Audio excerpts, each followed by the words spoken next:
All right, everyone, let's get right to it. Yankees post-deadline thoughts. I'm Bryce Gelman. Thank you all for coming in.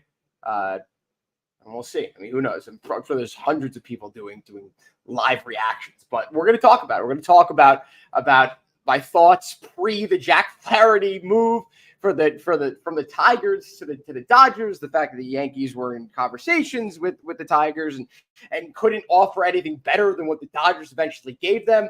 That was pathetic. We're going to talk about that. And I also wanted to discuss how I feel just about the Yankees not really going all in here at the trade deadline. I think that the Flaherty conversation is a separate conversation than as to why Brian Cashman didn't decide to push all the pieces, push all his chips into the middle of the table. They didn't do it. And there are multiple reasons why. And I wanted to start with this. And if you're just joining now, thank you all. Leave a comment down below if you'd like to get on the conversation, no matter where you are on either Twitter, X, whatever you want to call it, or YouTube. I wanted to start with this. There's a reason why the Yankees didn't make the necessary moves that everyone thought they had to make last week at the trade deadline.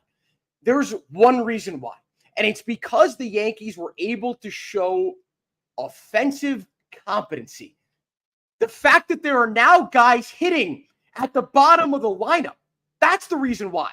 That's the reason Brian Cashman didn't decide to mortgage the entire team's future on a few guys that are just rentals. So I applaud Brian Cashman for not going out there and making some stupid deal for Yandy Diaz, who I'm sure that the Rays were asking for the moon and the stars for. And of course, we don't know everything yet. The trade deadline was 20 minutes ago. We'll find out more as we always do every trade deadline in every single sport. I'm happy the Yankees didn't go out of their way and make any stupid deals, any short-sighted moves to get some hitters that may or may not help them in the future. Look back at every deadline move that the Yankees have made in the past few years, for position players especially. You get Rizzo and Joey Gallo in 2021. What does that give you? What do you win that year? Nothing. You don't win anything. In 2022, you get Harrison Bader. You give up Jordan Montgomery. What does Jordan Montgomery go on to do in a World Series the next year? Where are you at? Where are you at with all this? Seriously, give me a comment down below. Let me know how you feel about this. Because as of right now, or at least right before the Flaherty deal, I wasn't too hot when it came to Brian Cashman and his job security. I see your comment, Simon. My friend Jack. I'm not screw you. Let's just look at this objectively for now. And let's look at what the Yankees didn't decide to give up. And one of those guys is Jason Dominguez, who is expected to be back within the next couple of weeks. You know what he can provide you. You know what you've been expecting from the Martian since you signed him. I want to say in 2019. Doesn't matter. You know exactly what you're expecting with that guy. Are you really going to trade him away in a deal for Yandy Diaz? Or whoever else the Yankees were interested in terms of position player? I thought that that's what it was going to take to get Jack Flaherty. And it turns out it's unbelievable. One of the guys that the Dodgers give up in the Flaherty deal is Trey Sweeney, who the Yankees traded the Dodgers. I want to say for Victor Gonzalez. It's just so pathetic in that one regard that Brian Cashman was not able to at least match that offer from the Dodgers to the Tigers. It's bittersweet here. It really is. Because on one hand, Cashman made the right decision, sticking to his guns and not making a move that was going to give the Yankees and afford them absolutely nothing going forward. There's no guarantees in baseball. You decide to go all in with the signing of Juan Soto. And this is the other argument that I've seen people make. You go in all in with Juan Soto. You bring him in, right? Okay, great. Why aren't you doing the same at the trade deadline? Who's realistically out there? The Yankees got Jazz Chisholm. They gave up relatively nothing for him. I just expect the worst of the Yankees. My original reaction to the trading for Jazz Chisholm was that I hope the Yankees didn't give up Spencer Jones or Jason Dominguez. If you know baseball, you know that there was no chance that they were giving up either one of those two guys, especially with Jazz Chisholm not being able to crack an 800 OPS over these last two seasons, stemming from his unbelievable season in 2022, which know how, got him on the cover of MLB The Show 23. I digress. The Yankees made the right decision bringing in Jazz Chisholm. They clearly lack depth in the infield. John Birdie, who the hell knows what's going on with him, realistically? You hear he's had some setbacks and whatever. It's unfortunate. They have Chisholm now. It's okay. Gleyber Torres is actually hitting. Awesome. Great. He still can't field, but he's actually hitting. And that changed everything. These last 3 or 4 games where the Yankees' offensive output has greatly improved. That's the reason why you don't go out and you don't mortgage your entire farm system to get pieces who are they're not guaranteed that they are going to bring you any sort of stability on offense. Because how many guys have we seen? You bring them into New York, or forget how to pitch.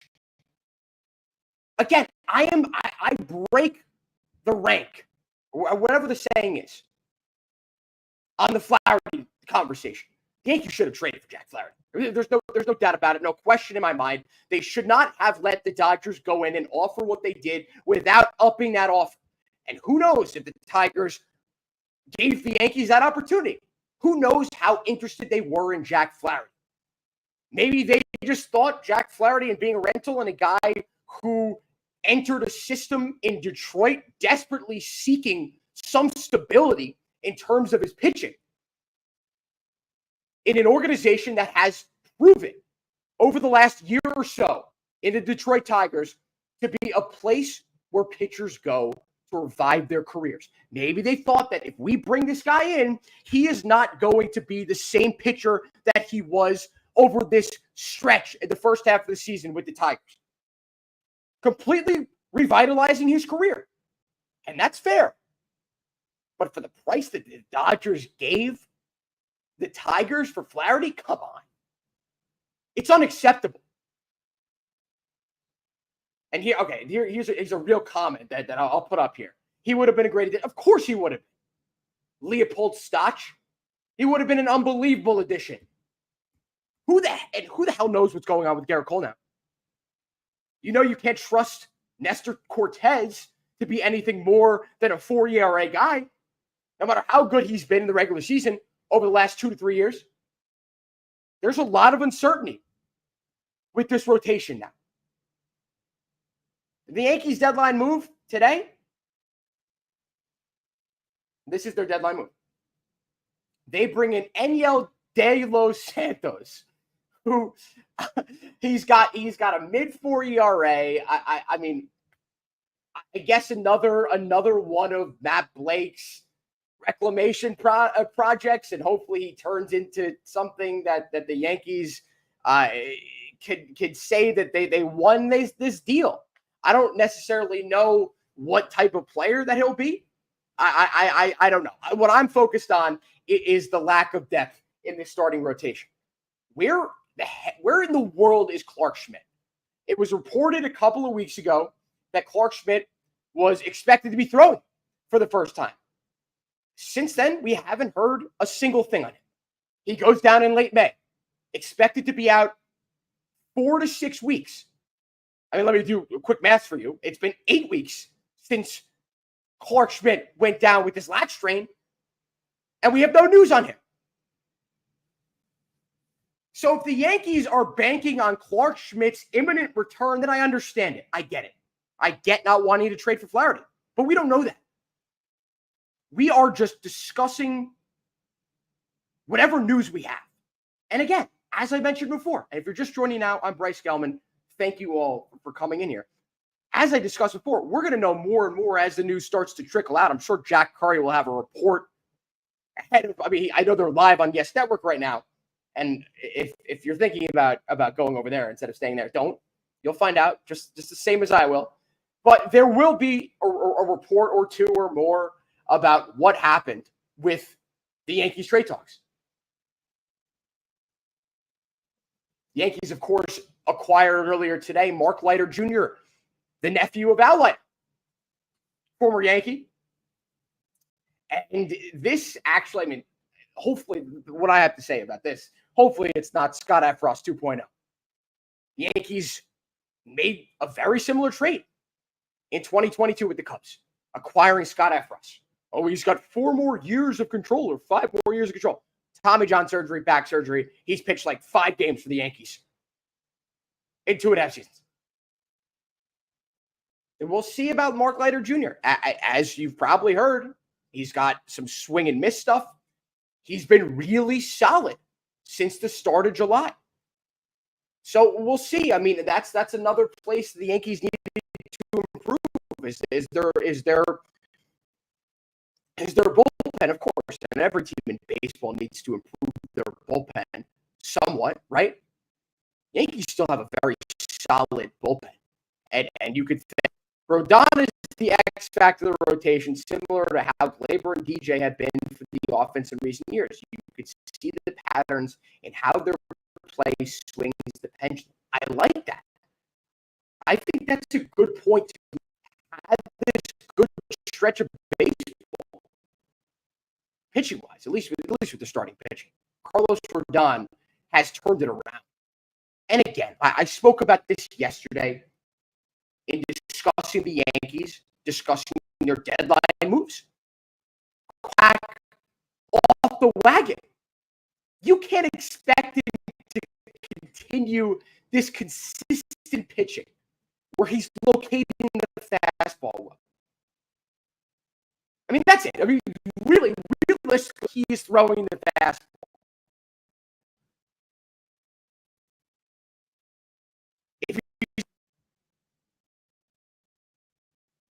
Leopold Stocks, I'm going to go as far as say rotation. The Yankees paid him the big bucks for a reason. He's got to continue pitching well. And if he doesn't, the Yankees are in a tricky spot. And maybe that's another thing. Not only because the bats have looked at Carlos Rodon pitching well again. Luis Gil finding his command again. And they said, okay, we don't see the point in giving up our top prospects to get the main guys available on the market.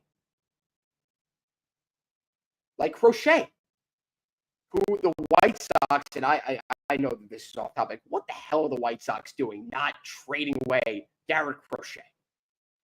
I mean, are you kidding me? Look at what other...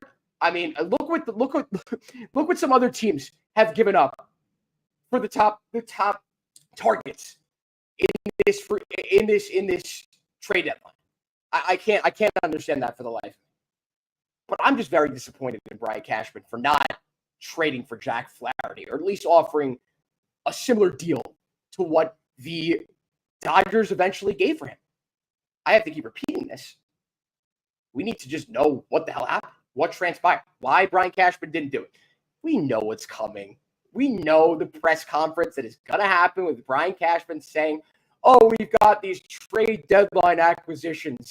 And it's been mocked across social media, and for good reason, alongside Aaron Boone's idiotic, it's right in front of us comment. It's going to happen. You know it's going to happen. Oh, we're getting Giancarlo back. We're getting Jason Dominguez back. We're getting Clark Schmidt back. We're getting Scott Efros back. Okay, cool. Now what? You had those guys healthy at the start of the year. You had Clark Schmidt. You had Giancarlo Stanton healthy at the start of the year. Yeah, the team was good. The team didn't completely fall off when Stanton got injured. I just want to say that. No matter how much it's correlated in the records when he got hurt, the reason why they were in the hole they were in was not because of Giancarlo Stanton getting hurt. It's their pitching completely imploded the way it has. And hopefully they're able to figure it out. It's just a matter of time before we find out. All right, that's all I wanted to hit on here. Thank you all for tuning in. The one other thing I wanted to discuss is the Knicks re-sign Precious Achiuwa. I tweeted about it like 10 minutes before it actually came out. One of my followers was complaining about the Knicks not having a backup center yet.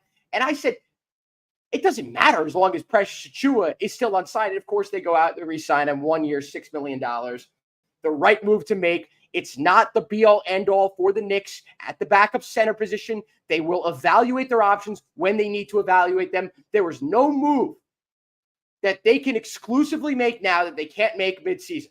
That's the one thing I wanted to say about Precious Achiuwa and where the Knicks sit right now. I'm not worried whatsoever with this backup center situation. The Knicks have flexibility.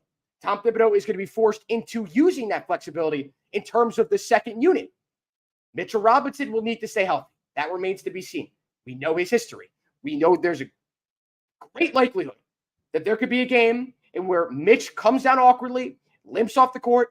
Next thing you know, he's at 3 to 6 months. That's not far-fetched whatsoever. It could absolutely happen. All right, that's all for today. I know this is quick and short and sweet, but I feel like I covered all the bases that I need to cover today. We discussed it all. We discussed the Flaherty stuff. We discussed how I felt just about the Yankees mortgaging their entire future for one of these position players who half of them weren't even traded. So if you missed that, you can rewind to the start. I'm Bryce Gelman. I live stream occasionally, a few times a week. Might have a special guest in store for you regarding the Yankees. Stay tuned for who that might be. So until next time, I will see you all